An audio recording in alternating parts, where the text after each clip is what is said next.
Morning, it's time for video number 6. Like in video number 5, the intensity will increase, but not only that, the number of exercises will increase. In video number 5, we consolidated by repeating exercises you learned in video 1 and 3, but we added 2 exercises from the other video to the first one. And that created room for today to add 2 new exercises, 2 rather interesting exercises. So let's get right to it. Let's close our eyes for a moment, for a minute. We just clean our mind, clear our mind, simply by observing. Eyes closed. Breathing deep and calm, simply observe.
Slowly come back.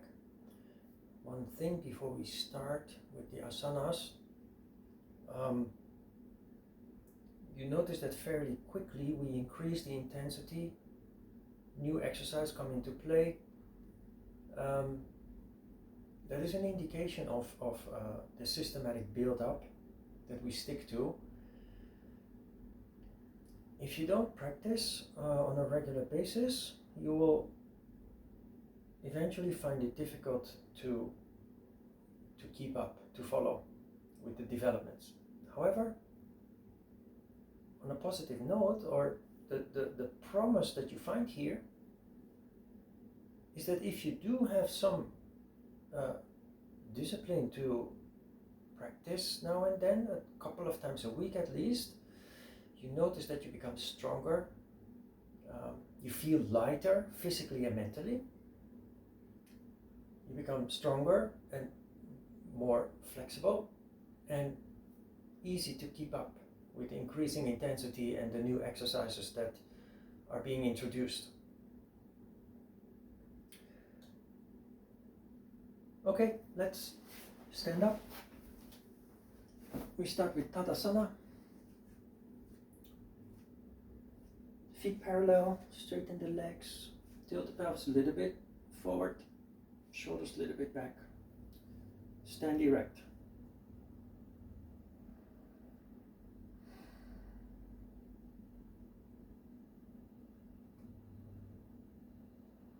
Then we start immediately with a new exercise, Parifrita Trikonasana.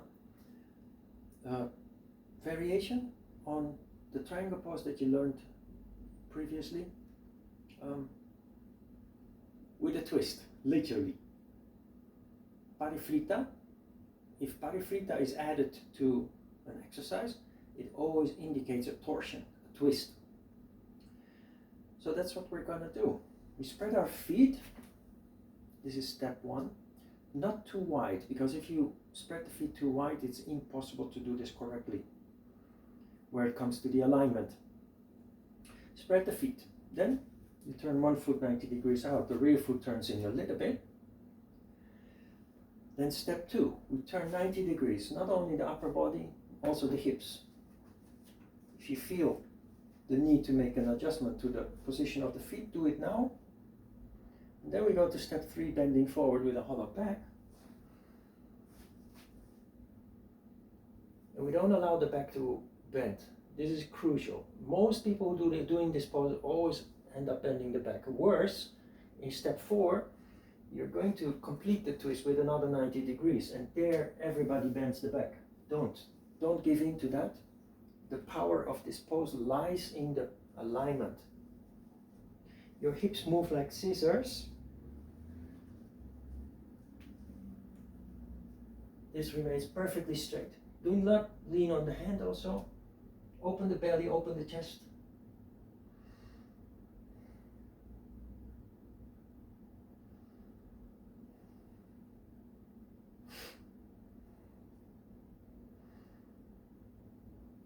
Slowly come back. Back to Tadasana. Take a deep breath. Relax for a moment.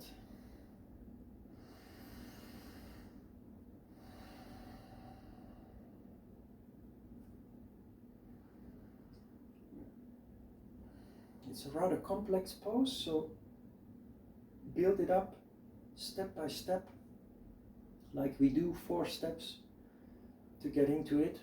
Later, when you're familiar with the pose, experienced with the pose, it becomes one nice, smooth movement. But in the beginning, if you try to do it without following the steps, always the alignment goes wrong. The back bends, the hips are not properly aligned, etc.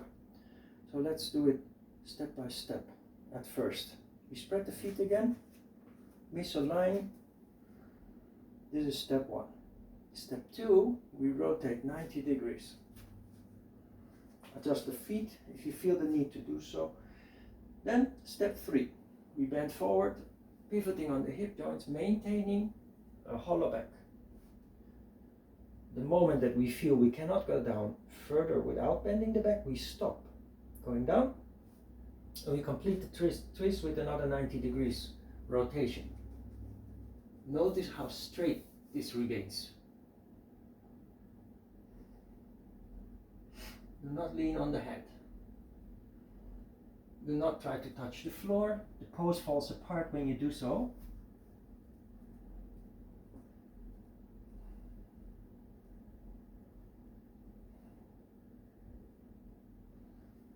And then we slowly come back. Relax for a moment.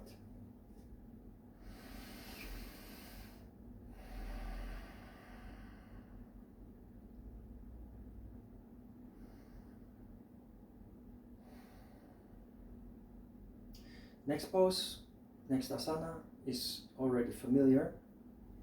This Photon Asana. We spread the feet again, not too wide. Then we join the hands behind the back. If you cannot join the hands behind the back, you grab the elbows, push the hands up, turn 90 degrees. This also we do step by step. Do not spread the feet too wide, because the alignment is impossible to do correctly. Okay, we arch back as far as possible, step 3.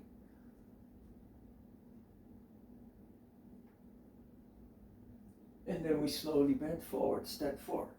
Maintaining a hollow back, purely pivoting on the hip joints. Do not give in to the tendency to bend. It makes the pose again fall apart.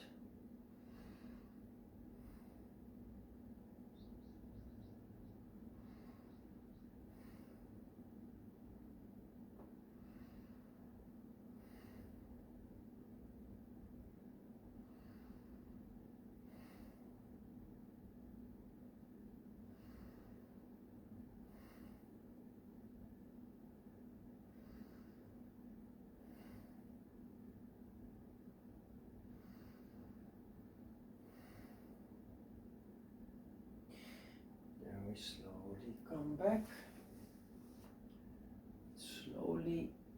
untangle the hands to avoid shock in the shoulders. Take a deep breath, relax for a moment.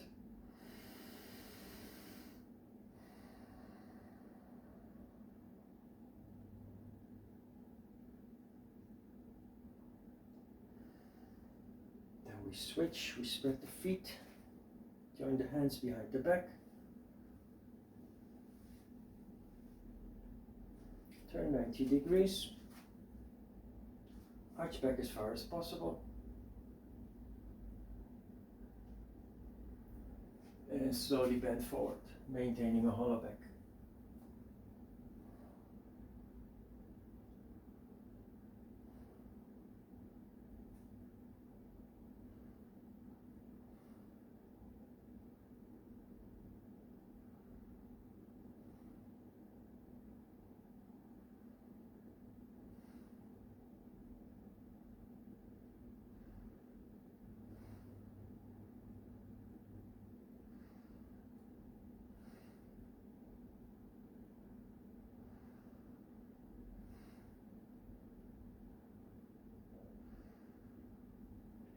Slowly come back. Slowly untangle the arms, the hands, and relax for a moment. Take a deep breath.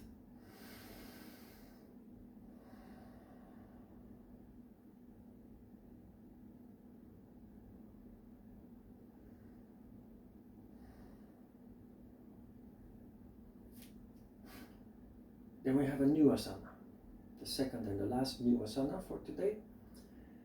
Prasarita Padottanasana. Prasarita means extended or spread, so we spread the feet. Padottanasana exists out of two words, pada and uttana. Pada is foot or feet, and uttana is intensely stretched. We spread the feet and the arms. How wide do we spread? Until we have an angle of approximately 90 degrees. 85, 95 is okay, but this is not about spreading the feet as wide as possible. So we spread the feet, we turn the toes inwards, the heels digging into the floor. Inhale deep.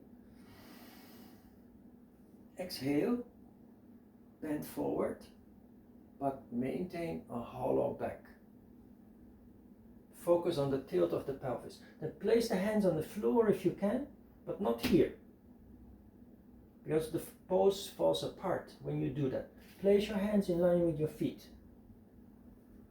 Push the belly down, push the chest down, but do not bend. If you're not so flexible yet, you can use a cushion or a book. Put your hands on the cushion. Okay. Build up the pose, consolidate, breathe deep and calm.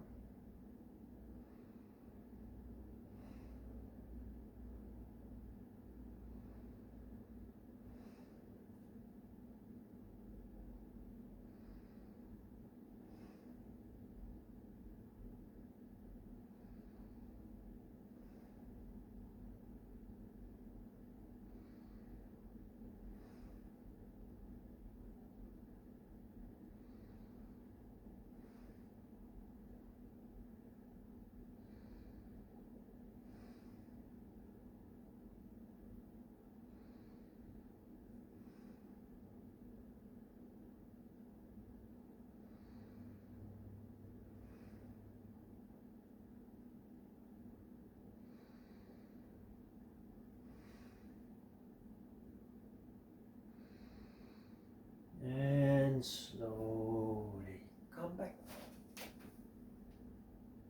Relax for a moment. Take a deep breath. Most of all, enjoy that wonderful feeling of the energy spreading. It's just amazing.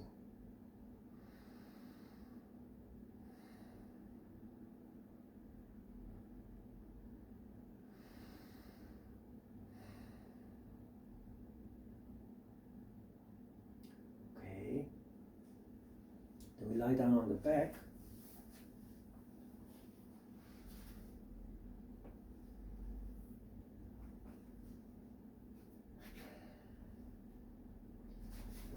shoulder stand, Sarvangasana.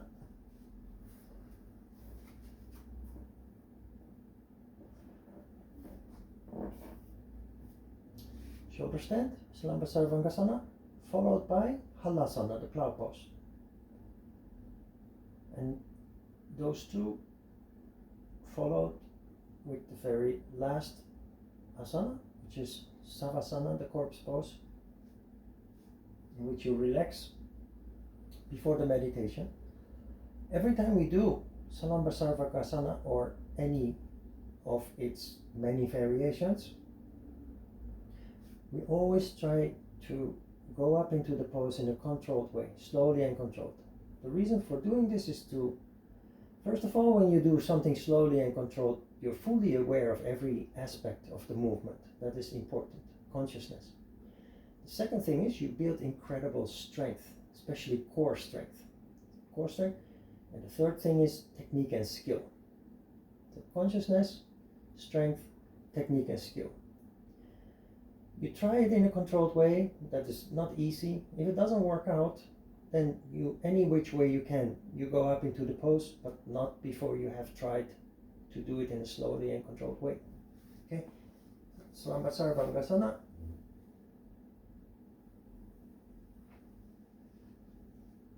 We move the hands toward the back. Support the back. Wriggle the shoulders a little bit so that you're actually standing on the shoulders and not on the neck. If you do it correctly, you can put a hand under your neck, fingers under your neck. There should be room there. Then you push the heels up to the ceiling. Consolidate, breathe deep and calm.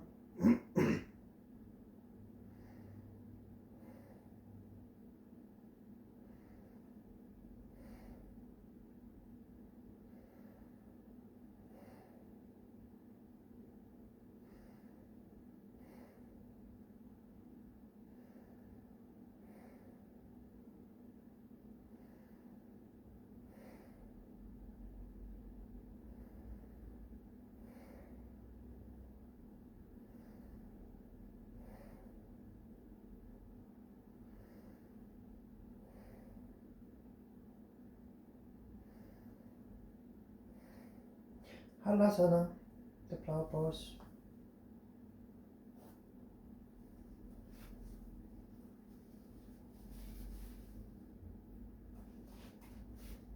Straight, keep the legs straight, but also try to keep the back straight. Push the hips, the buttocks up to the ceiling.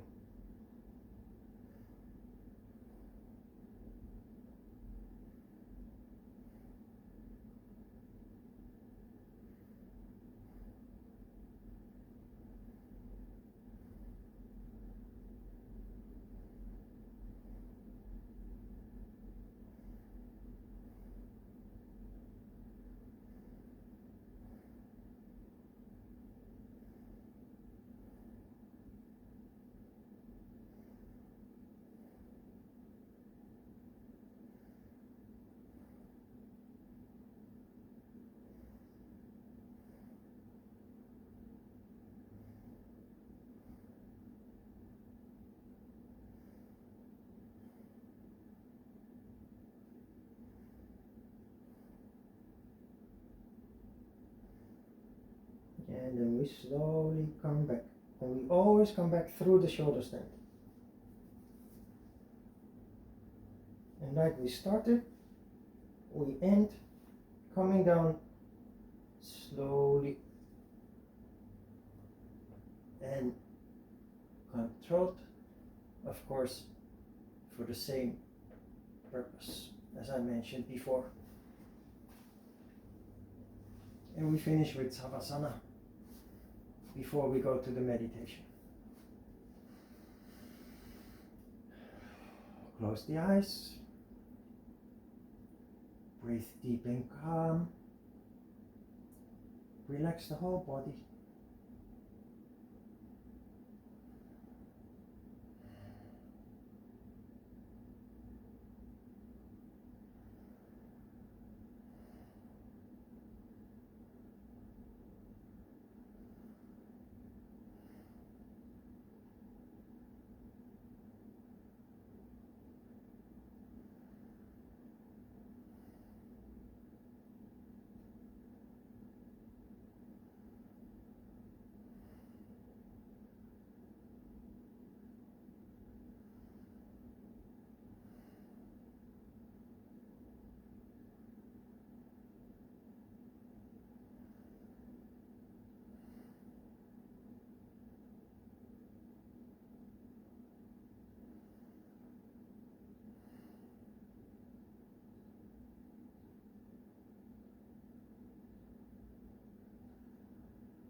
Okay, then we stretch ourselves out.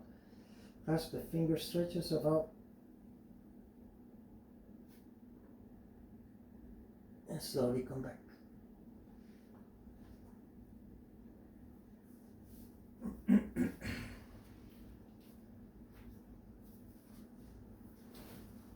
Sit on your cushion or your folded blanket or towel.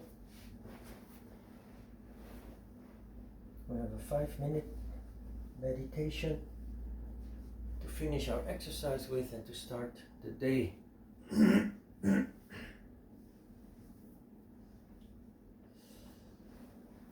Okay, 5 minutes. Close your eyes, breathe deep and calm, and simply observe the environment, external impressions, sounds. Then slowly you turn your attention inwards, what you feel, what you think. But try to do it all in a neutral frame of mind. Do not judge, do not put labels on. Most importantly, never become irritated, distracted. Simply observe. Everything is just what it is. Sounds, neighbors moving around, traffic in the street. Nothing can disturb you.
Slowly open the eyes again.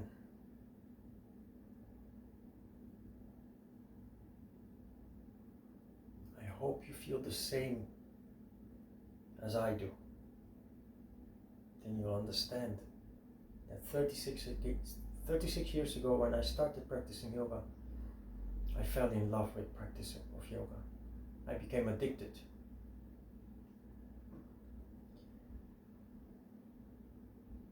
If you wonder about why we sing Om just once at the beginning of the session and 3 times at the end of the meditation,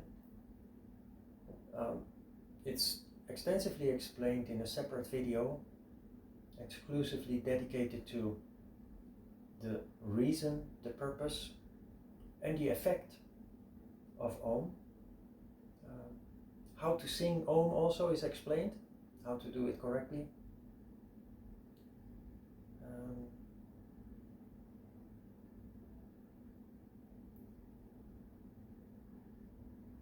Looking forward to seeing you in video number 7.